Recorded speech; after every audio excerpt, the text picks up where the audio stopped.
and action! Terve! Sven Hauseri tässä esittelee bagia. Elikkäs aloitetaan drivereista. Mulla on täällä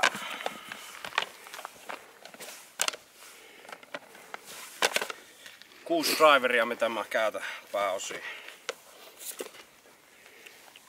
Muuten mä käytän. Nyt mulla on polvi kipeänä, niin käytän tällaista kevyttä naisten ja junnujen kiekkoa. Epic. Sitten mulla on Finnish Open 2010, mä olin siellä. CPD.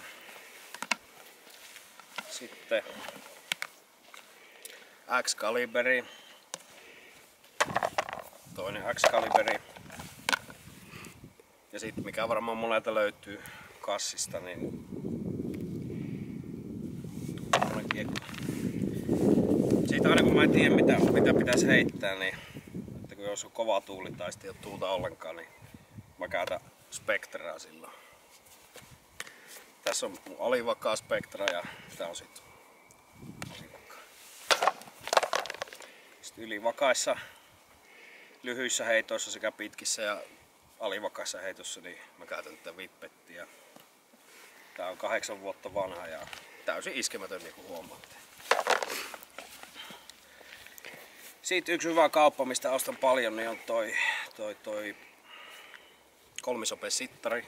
Sieltä löytyy esimerkiksi Stingraytä. Todella hyvä. Sitten mulla on jotain uusia tämmösiä Hornet MD2. Nää on aivan varmaan kovin muuta. Sitten yksi hyvä kiekko niin on mun oma Sven Hauseri Signature Zombie. Tällä on heitetty paljon heittoja.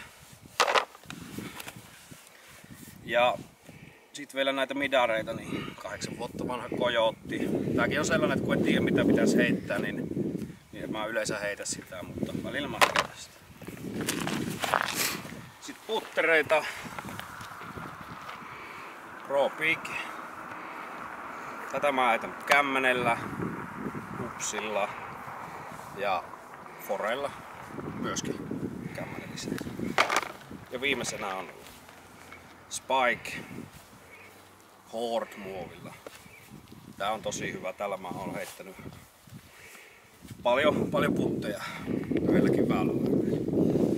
Sitten vielä mikä ehdottomasti, niin mulla on tällainen Nanso Replica pyyhe.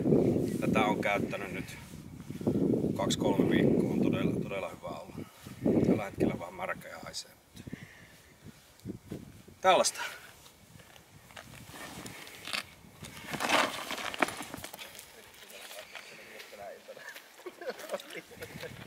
No niin.